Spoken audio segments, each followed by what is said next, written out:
Nah, tentu saja sebagai awal dari pertemuan kita, maka saya akan memperkenalkan terlebih dahulu dosen-dosen yang akan menemani saudara bersama-sama saya nanti dalam membina mata kuliah entrepreneurship ini. Saya sendiri sebagai koordinator, lalu nanti ada Mas Adam Muharil Bahtiar, Magister Teknik, beliau yang berbaju merah, yang muda, yang ganteng. Nah, beliau sebagai wakil koordinator mata kuliah ini. Jadi, berikutnya ada yang cantik ini, Dr. Dewi Kurniasi. Nah, beliau adalah dosen di mata kuliah ini sekaligus merupakan direktur dari Inkubator Bisnis Unicom, atau kita singkat sebagai INBISCOM. Nah, jadi nanti adik-adik mahasiswa juga itu salah satu pilihan. Nanti kalau memilih INBISCOM sebagai salah satu pilihan, nah itu akan dibimbing oleh Dr. Dewi. Berikut ada Ibu Supriyati. Nah, ini Ibu cantik juga, ya. Jadi Bu Supriyati juga akan membina saudara dalam mata kuliah ini. Kemudian ada Ibu Dian Darmayanti,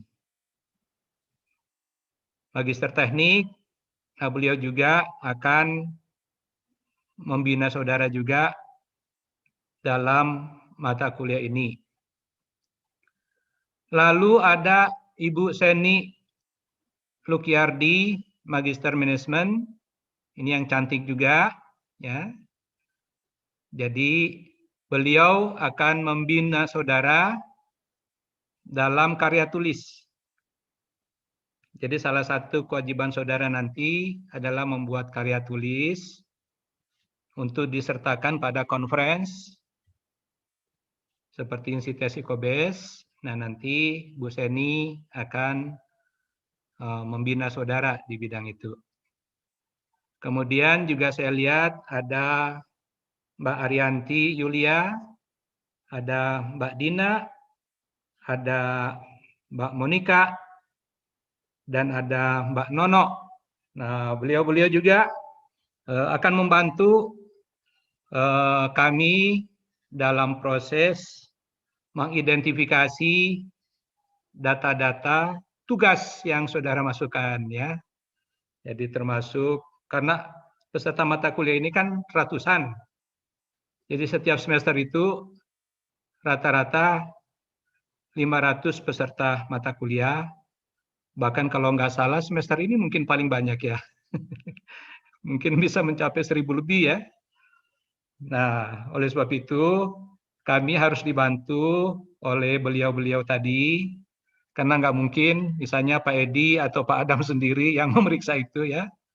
Jadi nanti ada tim kita yang sudah teruji bertahun-tahun untuk membantu para mahasiswa dalam mengikuti mata kuliah entrepreneurship ini. Nah, bentuk yang kedua programnya yaitu PKM atau Program Kreativitas Mahasiswa. Nah, ini akan dijelaskan oleh koordinator kita, koordinator PKM Unicom. Mangga Bu Supriyati, boleh dimulai. Baik, izin share ya Pak.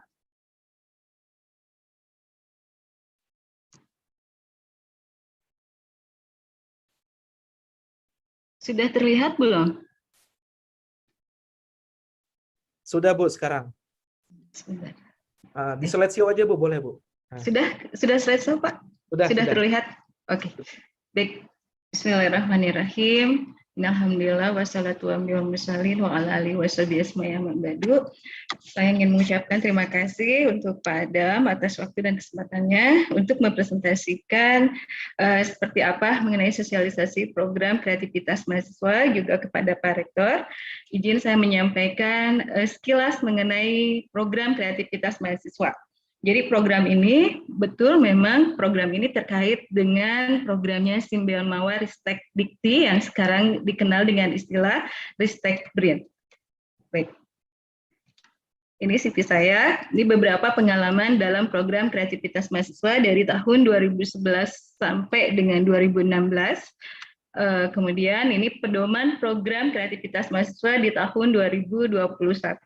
Jadi ini adalah masih baru ya, masih hangat programnya pun, bagi adik-adik pun yang masih ingin melihat bagaimana program ini masih bisa ya. Tapi untuk mengikutinya pendaftarannya sudah kami tutup di bulan Februari 2021 kemarin. Ya. Ini pendahuluan tentang program kreativitas mahasiswa. PKM ini dikembangkan berkaitan dengan mengantarkan mahasiswa, terutama yang memiliki ide kreatif ya dan inovasi berlandaskan penguasaan sains dan teknologi dan memiliki jiwa keimanan yang tinggi, khususnya terhadap keilmuan maupun keterlibatan teknologi di dalam ini ya disosialisasikan kepada masyarakat luas, di mana mahasiswa ini diberi peluang untuk mengimplementasikan kemampuan, keahlian, sikap, dan tanggung jawabnya dalam membangun khususnya kerja sama tim. Jadi memang syarat PKM ini tidak begitu susah, cukup teman-teman memiliki loyalitas dan kerjasama kompak dengan timnya, itu sudah cukup menjadi persyaratan untuk mengikuti program kreativitas mahasiswa. Tujuan PKM ini memandu mahasiswa menjadi pribadi yang tahu aturan. Jadi syaratnya cuma satu, harus mengikuti aturan ya, kreatif dan inovatif, objektif serta kooperatif dalam membangun Bhinneka Tunggal Ika di dalam intelektualnya. Konsep pelaksanaan PKM ini khususnya saat ini masih di era adaptasi kebiasaan baru yang harus berdasarkan prokes. Hampir semua program kreativitas mahasiswa ini terkait harus mengikuti prokes ya. Kebanyakan boleh dilakukan secara daring maupun luring. Ada beberapa program kerja yang memang harus diikuti secara daring ataupun harus bisa melakukannya secara luring. Jadi tidak saklek ya teman-teman. Di sini bisa secara daring maupun luring ya. Nah, ini ada buku pedoman PKM-nya ya. Jenis-jenis PKM ya. Ini ada 5 bidang. Nanti kita akan lihat, dan beberapa PKM insentif ada 2 bidang. Nah, kriteria untuk PKM sendiri kalau kita perhatikan di sini, dananya mungkin lebih besar tadi yang Inbiskom ya, sampai 25 juta ya Bu Dewi ya. Oke, nah di sini karena memang baru memulai ya, jadi adik-adik mahasiswa bagi yang ingin mengikuti bagaimana sih PKM dan nanti punya prospek ke depan, misalnya adik udah punya ide riset nih untuk misalnya nanti untuk skripsi teman-teman, ataukah itu untuk nanti tugas akhir bagi yang vokasi ya. Maka di sini ada yang namanya PKM Riset ya. PKM Riset ini kegiatannya juga tidak terlalu sulit, bisa berkaitan dengan risetnya adik-adik ya. Ini timnya tidak banyak, 3-5 orang ya. Pendanaan minimal 5 sampai dengan 10 juta. Dan untuk luarannya juga tidak begitu sulit. Di sini ada laporan kemajuan, laporan akhir, artikel ilmiah ya. Dan di sini ada produk program. Untuk artikel ilmiah sendiri nanti akan disampaikan oleh Bu Seni ya. Nah, di sini ada PKMK. Nah, kalau tadi yang sudah memiliki produknya itu dibangun, misalnya sudah punya benderanya dan sudah punya brandnya, itu di Inbiskom. Kalau yang masih create ide ya, yang namanya ide syaratnya satu, harus memiliki novelty, jadi tidak boleh sudah beredar di pasaran. Kalau misalnya ada misalnya di sini programnya ternyata produknya sudah beredar di pasaran, maka itu bukan lagi ide ya. Jadi memang ini create-nya harus betul-betul memang memiliki ide kreatif dan inovatif ya. Boleh yang ada produknya itu di pasaran, kemudian Anda inovatifkan dengan kekinian, tapi ada unsur-unsur. Misalnya Anda mau bangun produknya itu bagaimana, misalnya mau bikin produk dari apa nih misalnya, Kayak kemarin contoh ada beberapa mahasiswa yang dosen mentornya adalah saya, Ibu saya mau bikin nata de jengkol misalnya. Waduh, bikin nata de jengkol, yang lain nata de koko, ini nata de jengkol misalnya ya. Apa kelebihannya buat penangkal COVID katanya Bu? Oh gitu ya. Emang apa di dalam jengkol ini bisa dibuat untuk penangkal COVID? Karena katanya jengkol itu sehat. Oke, kalau gitu saya minta hasil risetnya dulu. Bagaimana bahwa jengkol itu dikatakan sebagai makanan sehat. Baru dari situ saya bisa mengakses untuk judul tim Anda. Nah, misalnya seperti itu. Untuk PKMK ya, kan misalnya produk di pasarannya adalah nata de coco tadi misalnya itu sebagai contoh. Ada juga misalnya ide lainnya adalah, Ibu, saya mau bikin obat sembur. Obat sembur itu kalau nggak salah obatnya itu khas daerah Sumatera katanya. Apa kelebihannya? Itu biar misalnya kita bisa imunnya kuat katanya dari COVID. Wah, kemarin itu hampir trennya itu berkaitan dengan COVID ya. Itu rata-rata kalau saya perhatikan berkaitan dengan dosen mentornya. Ada juga yang adik-adik punya jiwa sosial yang tinggi terhadap masyarakat, maka Anda bisa mengambil namanya PKM-PM ya. Jadi pengabdian masyarakat, misalnya ternyata daerah masyarakat adik-adik punya misalnya, oh ini rawan dari kesehatan, belum memahami bagaimana menjaga protokol kesehatan yang baik misalnya di daerahnya, maka adik-adik bisa membuatkan proposalnya adalah program PM ya. Jadi PKM-nya adalah PKM PM. Sedangkan kalau misalnya ada PKM PI, wah ini ada yang suka tentang cryptocurrency. Bu, saya mau bikin contohnya adalah aplikasi tentang startup digital yang isinya itu tentang dinar misalnya. Karena sekarang lagi tren ya, emas itu lagi naik-naiknya misalnya. Nah, Anda mau buatkan aplikasinya startup digital berkaitan dengan teknologi. Maka misalnya itu bisa masuk ke dalam PKM PI ya, atau PKM KC. Ini karya cipta. Biasanya ini karya cipta ini teman-teman yang hobinya itu misalnya itu meng-create ya dari hardware.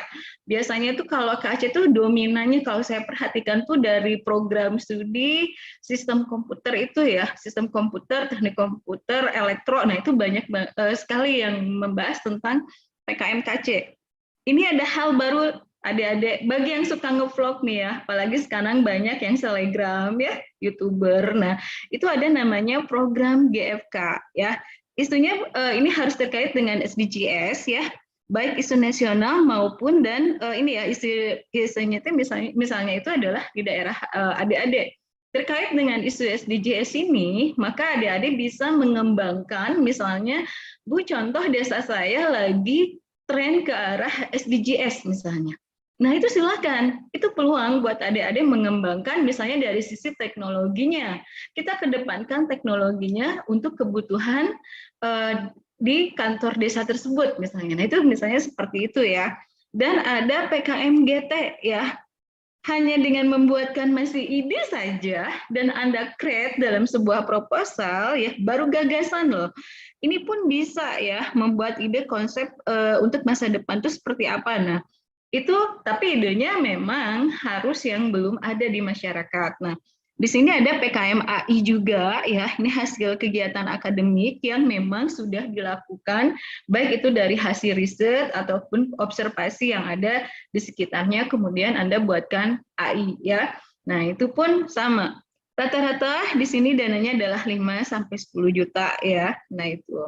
Ya, kecuali yang GT sama AI. Nah, itu. Berikutnya ada penjelasan umum PKMR. Tadi sudah saya jelaskan ya untuk detailnya. Dan nanti Anda bisa dapatkan materi ini pun di LMS ya untuk detailnya. Nah, jenis PKM baru. Ada yang namanya PKM Karya Inovasi atau KI ya. Ini betul-betul baru di-create di tahun 2021 ya. Jadi latar belakangnya kenapa sih ada PKM KI ini? Karena awalnya adalah banyak masyarakat itu yang memerlukan solusi dalam bentuk karya nyata. Bukan hanya sekedar prototipe yang fungsinya dan siap untuk dioperasikan. Di mana misalnya teman-teman belajar yang namanya dari induktif ya ke induktif, misalnya belajar tentang keilmuan misalnya revolusi industri 4.0 proposalnya. Bagaimana penerapannya, gimana di-offline-kan di masyarakat. Nah, ini namanya masuk ke PKM. Begitu juga dengan SDGs, misalnya SDGs seperti apa sih? Ada berapa konsep SDGs ini? Misalnya ada 17 konsep. Dan ini Anda masyarakat ya, step by step ya. Nah, ini bisa dalam PKM. Jadi memang betul real kayaknya, bukan sekedar konsep saja. Nah itu ruang linknya, misalnya ke ilmu ya jelas. jelas.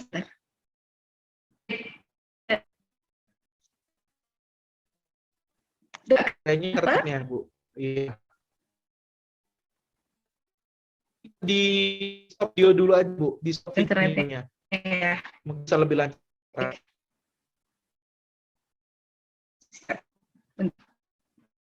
Sebentar Pak ya.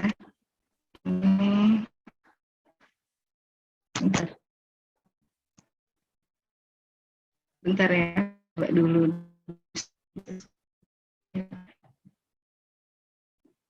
Nah, sekarang sudah lebih bagus suaranya.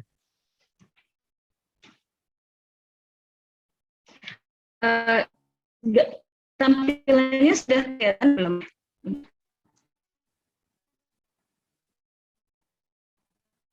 Sampai belum. Saya juga jadi malah kata lagi, Ibu.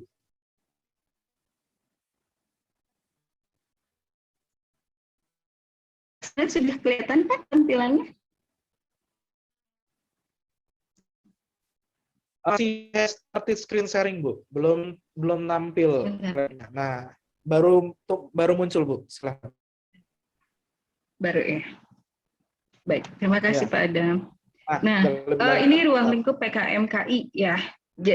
Jadi di sini kaitannya adalah mencakup semua bidang keilmuan ya. Tadi yang bukan hanya sekedar prototipe ya. Luaran PKMKI ini ada hampir sama dengan semua PKM, yaitu ada laporan kemajuan, laporan akhir, produk inovatif ya. Ada beberapa dokumen teknis produknya dan itu harus detail dari desain teknik maupun dari pengujian produknya, dan ada video demo terhadap produk tersebut ya. Itu PKMKI. Nah, sekarang bagaimana alur PKM untuk mata kuliah KWU sendiri di Unikom? Untuk alurnya kami bagi ke dalam 2 semester.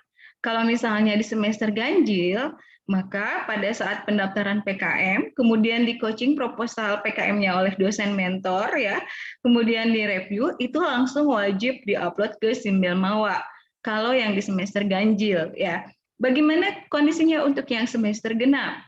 Kalau semester genap, biasanya proposal PKM itu setelah di-coaching oleh dosen mentor PKM, maka kemudian itu akan masuk ke dalam bank proposal PKM. Dan kita akan godok kembali nanti di semester ganjil untuk diuploadkan PKM tersebut ke Simbel Mawa juga. Jadi artinya target dari PKM ini adalah keduanya adalah untuk diupload ke Simbel Mawa.